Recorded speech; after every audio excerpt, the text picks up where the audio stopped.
आप सभी के चरणों में नमन करते हुए आज दो रचनाएं आपके मध्य लेकर उपस्थित हुई हूँ। स्वागत।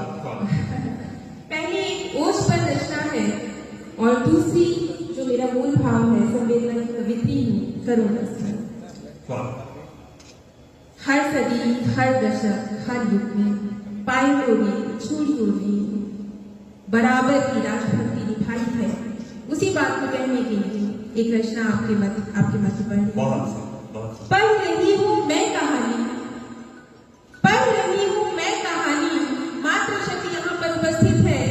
पढ़ रही हूँ मैं कहानी माओ के इतिहास की, पढ़ रही हूँ मैं कहानी माओ के इतिहास की, घूंघटों और चूड़ियों के पुण्य और प्रताप की।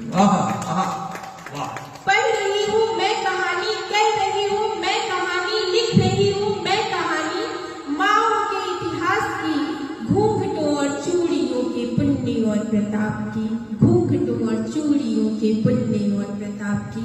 इतिहास को ले चलते हैं कि जिस सदी जिस काल में पराभी हम हुए, जिस सदी जिस काल में पराभी हम हुए, अपने ही देश में शत्रु अधीन हम हुए, उस सदी उस काल में भी राष्ट्रवंदन कर रही थी, उस सदी उस काल में भी राष्ट्रवंदन कर रही थी, बेटों की ललाट पे वो तिलक चंदन कर रही थी।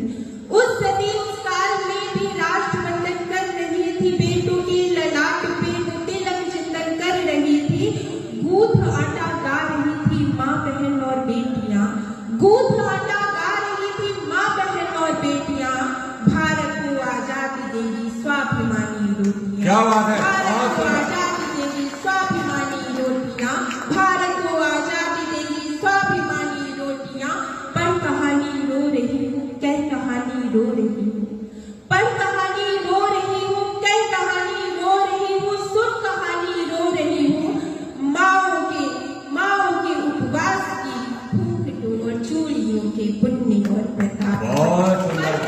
मैं कहानी पढ़ रही हूँ, मैं कहानी माओ के इतिहास की, घूंघटों और चूड़ियों के पुण्य और प्रताप की। इतिहास का एक दृश्य और आपके समक्ष रखी हूँ।